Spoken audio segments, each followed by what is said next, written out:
Ouais, bonjour Sonia, c'est Michel. Hein? Sandrine? Pas Sonia, Sandrine? Ouais, on s'en fout. C'est Michel, ça c'est important.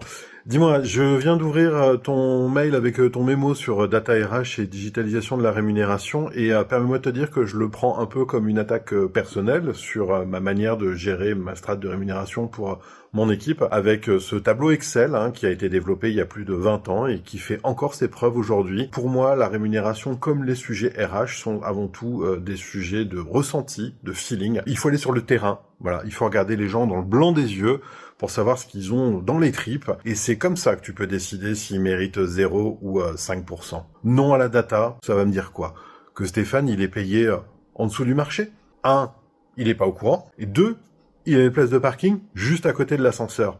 Ça le rend heureux, et ça, ta data, elle est pas capable de nous le dire. Alors, à ta disposition pour en discuter, hein? Allez, ciao. Oui, Michel, je sais. Toi, tu gères au feeling. Tu connais tes équipes, tu sais qui mérite quoi, t'as toujours fait comme ça. Mais le feeling, mon Michel, ça se documente pas. Tu peux pas parler de feeling quand un collaborateur te demande pourquoi il est pas payé comme son collègue. Bah, tu vois, ma poche, je le sens bien, je lui mettrais bien 3%. Mais tu le sens bien sur quoi, Paul? Je sais pas, c'est du feeling. Tu sais, moi, je sens les gens. Hein. Tu sens comment, Sophie? Sophie, je la sens pour l'année prochaine. C'est mieux. Le problème du feeling, Michel, c'est qu'il est biaisé. Quand on se fie à son feeling, on va augmenter celles et ceux qui réclament le plus, qui osent le plus. Et on oublie les autres. Et je te rappelle que la directive européenne, elle va forcer les entreprises à justifier les écarts de rémunération avec des critères objectifs. Et pour ça, il va falloir que tu t'appuies sur une donnée. Mais la donnée, encore faut-il qu'elle existe, qu'elle soit fiable et qu'elle soit accessible. Bon, maintenant que je suis là, vous pouvez m'expliquer mon écart de salaire? Alors, attendez, je l'ai là. L'écart, Ouais. c'est hyper clair. Ça. Mais je l'ai, je vous dis je l'ai. C'était hyper clair dans ma tête en 2019. Bon, bah là, faut juste que je retrouve faut que je trouve le bon chiffre. Mais on y est, presque. Ah, mais c'est là, ça. Je sais pas où j'ai foutu, dis donc. Pardon, l'écart. Alors, de quoi tu as besoin concrètement? Déjà, une classification pour pouvoir identifier tes postes de valeur équivalente. Sans ça, tu vas me comparer des pommes avec des poires. Un drôle de goût, ta pomme, hein.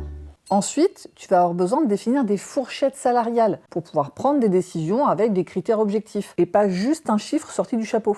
Et hop là, 30 000. Et enfin, tu as besoin d'un outil fiable pour centraliser tout ça. Et cet outil doit t'aider à piloter tes révisions de salaire et surveiller ta masse salariale. Et c'est exactement ce que fait un outil comme Lucas. Lucas qui a structuré sa suite autour de ces 3 piliers. La donnée collaborateur, la rémunération et la performance. Attends, le salaire de Marc, c'est l'onglet 7 ou c'est l'onglet 12? C'est l'onglet 12. Ok. Mais la colonne D, c'est le brut annuel, et la colonne F, le brut mensuel. Alors, sauf les lignes 14 à 23, où c'est l'inverse. Ok. Ah, et tu ne touches pas à la ligne 31. Hein? Ça fait planter la macro. Merci. Et hop là, terminado le fichier Excel à 15 onglets là, avec sa macro à l'autre là qui fait planter le truc tout le temps.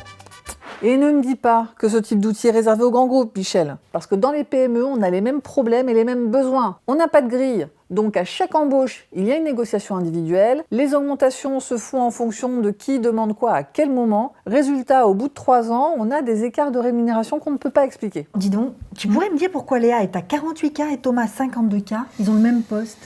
Ah ouais, mais sauf que Thomas, il a négocié plus fort à l'embauche. Et on trouve ça normal? On trouvait ça normal, hein, jusqu'à ce que là, elle découvre. Ah bah oui. M'étonne. Tant que tu pilotes ta rémunération à l'aveugle, tu es dans la réaction. Tu gères les problèmes, tu éteins les incendies. Je viens d'apprendre que cette pignouf était pratiquement payée le double du mois. Du coup, Sylvia, non, s'il vous plaît, on peut essayer de... Non, non, là, je pense qu'on est en train de l'escalade. C'est inadmissible. Non, mais calmez-vous. Non, bah, nous, on va pas casser. On n'a dit pas les habits.